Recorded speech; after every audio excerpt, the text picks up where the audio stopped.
ये है दिल्ली दर्पण। नमस्कार साथियों, मैं हूं चरण सिंह राजपूत और आप देख रहे हैं दिल्ली दर्पण टीवी। अंतर्राष्ट्रीय पहलवान दिल्ली जंतर मंतर पर जो भारतीय जनता पार्टी के सांसद हैं और कुश्ती महासंघ के अध्यक्ष भी हैं, ब्रजभूषण शरण सिंह, उन पर यौन शोषण का आरोप लगाते हुए लगातार धरना दे रहे हैं।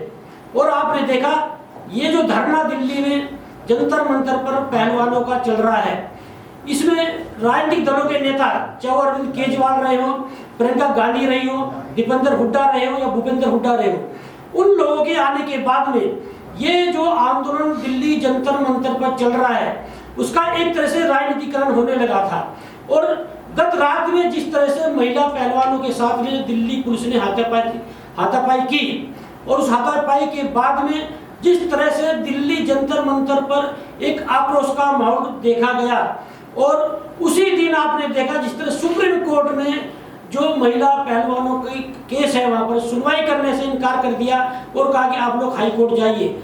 और इसी दौर में ब्रजभूषण शरण सिंह एक आक्रामक भूमिका में आ गए। तो ये कहा जा सकता है कि जो केंद्र सरकार में भारतीय जनता पार्टी मुख्य पार्टी है, तो भारतीय जनता पार्टी से राजनीतिकरण इस आंदोलन का देखने लगी और एक तरह से ये विपक्ष का आंदोलन माना जाने लगा। ये बात जो पहलवान आंदोलित है इस बात को बाखूबी समझ रहे हैं और यही कारण हुआ कि जो बजरंग पूनिया पहलवान है उन्होंने स्पष्ट रूप से कहा कि ये जो आंदोलन है ये राजनीतिक आंदोलन नहीं होने देंगे और सामाजिक आंदोलन है।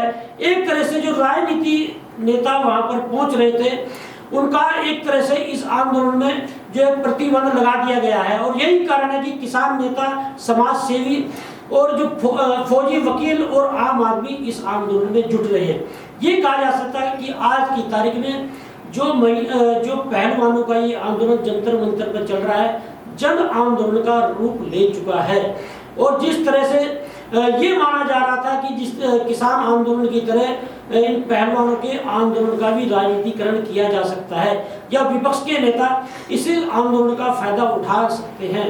तो समय रहते हुए पहलवानों ने एक बड़ी सोच समझ के एक समझदारी का परिचय देते हुए मामले को भांपा और कहीं केंद्र सरकार जो है इस मामले को एक तरह तूल न देते तो समझते हुए इन पहलवानों ने बड़ी एक स्पष्टता के साथ में राजनीतिक दलों को वहां आने से इनकार कर दिया। जैसे आपने देखा आम आदमी पार्टी मुख्य रूप से इस आंदोलन में सक्रियता निभा रही थी और आम आदमी पार्टी के जो नेता है गोपाल राय, वो दिल्ली में आसपास के जो गांव है दिल्ली के वहां पर 130 गांव के प्रतिनिधि वहां आंदोलन में भेजे थे और ये माना जा रहा था कि 130 गांव की पंचायत इस आंदोलन को लेकर होने वाली है।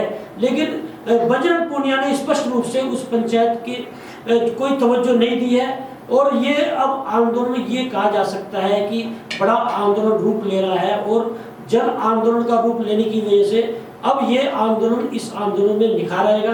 अब ये आंदोलन किस ओर जाएगा ये समय बताएगा। इस आंदोलन के बारे में ये भी कहा जा सकता है जिस तरह से देश में 12 महीने तक किसान आंदोलन चला और नए कृषि कानूनों के खिलाफ में किसान दिल्ली बॉर्डर पर बैठे हुए थे। यही माहौल जो है कल दिल्ली बॉर्डर पर बन चुका था। जिस तरह से दिल्ली पुलिस ने दिल्ली की सीमाएं सील कर दी थी और वहाँ पहलवानों के अलावा किसान नेता दिल्ली बॉर्डर पर जुट रहे थे, लेकिन वो माहौल नहीं बन पाया। लेकिन यदि आप पहलवानों के आंदोलन की बात करें तो किसान आंदोलन की बात करना भी ऐसे में जरूरी हो जाता है। किसान आंदोलन में देखिए आप किस तरह से केंद्र सरकार में विशेष रूप से भारतीय जनता पार्टी और उसके समर्थक किसानों को नकली किसान और यहाँ तक कि पाकिस्तान से मिलने की मिली भगत की बात भी किसान आंदोलन में की थी।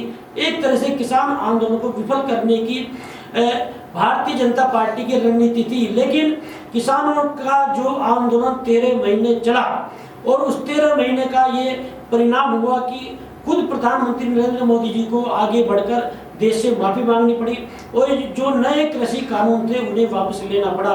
तो ये कहा जा सकता है कि यदि ये आंदोलन पहलवानों का ये जो आंदोलन है दिल्ली जंतर मंतर पर चल रहा है, यदि इसने जोर पकड़ा और ये बड़ा रूप लिया तो ये कहा जा सकता है कि केंद्र सरकार को मजबूरन न केवल ब्रजभूषण शरण सिंह पर FIR दर्ज तो हो ही गई है, गिरफ्तारी करानी पड़ेगी और आगे भी जो इसकी कार्यवाही है, ये यौन शोषण के मामले में दूसरे कोच या दूसरे लोग हैं उन पर भी कार्यवाही होनी निश्चित है। नमस्कार।